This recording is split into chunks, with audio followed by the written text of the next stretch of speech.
नमस्कार दोस्तों। राजनीति के गलियारों से लेकर अदालतों के कमरों तक इस वक्त सिर्फ एक ही चर्चा है, राहुल गांधी की नागरिकता का विवाद। अभी कुछ ही घंटों पहले याचिकाकर्ता विघ्नेश शिशिर के नए ट्वीट्स ने सोशल मीडिया पर हड़कंप मचा दिया है। लखनऊ की निचली अदालत ने जैसे ही इस केस को खारिज किया, उसके बाद जो खुलासे हुए हैं उन्होंने न्यायपालिका से लेकर कांग्रेस मुख्यालय तक खलबली पैदा कर दी है। आखिर क्या लिखा है उन ट्वीट्स में और क्यों अब यह मामला इलाहाबाद हाई कोर्ट में एक नई जंग बनने जा रहा है, चलिए विस्तार से जानते हैं। सबसे पहले बात करते हैं उस हड़कंप की जो सोशल मीडिया पर मचा है। फैसला आने के तुरंत बाद याचिकाकर्ता विघ्नेश शिशिर ने एक के बाद एक कई ट्वीट किए। उन्होंने सीधे तौर पर तो किसी का नाम नहीं लिया, लेकिन उनके इशारे बहुत कुछ कह रहे थे। उन्होंने एक ट्वीट में लिखा, किसने कितने रुपए दिए और किसने कितने रुपए लिए, सौदा कहां हुआ, ये बातें मैं एक दिन पूरे देश को बताऊंगा। इस ट्वीट ने इंटरनेट पर आग लगा दी है। लोग पूछ रहे हैं कि क्या इस फैसले के पीछे कोई बहुत बड़ी सेटिंग हुई है। विघ्नेश ने यहां तक आरोप लगाया कि अदालत की ऑर्डर शीट में उनके द्वारा पेश किए गए ठोस सबूतों का जिक्र तक नहीं किया गया। अब सवाल उठता है कि निचली अदालत में हुआ क्या। लखनऊ की एमपी एमएलए कोर्ट में इस मामले पर 8 दिन तक सुनवाई हुई।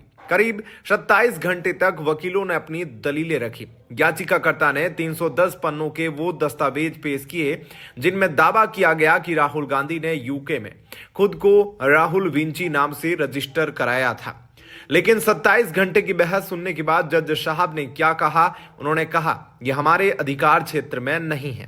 अब जनता पूछ रही है कि अगर अधिकार क्षेत्र में नहीं था तो 8 दिन तक समय क्यों लिया गया? पहले ही दिन याचिका खारिज क्यों नहीं हुई? इसी बिंदु ने इस पूरे विवाद को और ज्यादा संदिग्ध बना दिया है। विघ्नेश शिशिर ने इस फैसले को सिर्फ एक हार नहीं माना, बल्कि इसे जजमेंट ड्राफ्टिंग स्कैम करार दिया है। उनका सबसे बड़ा दावा यह है कि 19 पन्नों के कोर्ट ऑर्डर में कहीं भी यह नहीं लिखा गया कि उनके दिए हुए दस्तावेज झूठे हैं। यानी अदालत ने राहुल गांधी को क्लीन चिट नहीं दी है, बल्कि तकनीकी आधार पर केस से हाथ खींच लिए हैं। विघ्नेश का आरोप यहां तक है कि यह ऑर्डर शायद किसी बाहरी प्रभाव में ड्राफ्ट किया गया है। निचली अदालत से राहत मिलने के बाद कांग्रेस भले ही खुश हो, लेकिन यह खुशी ज्यादा दिनों तक नहीं हो सकती।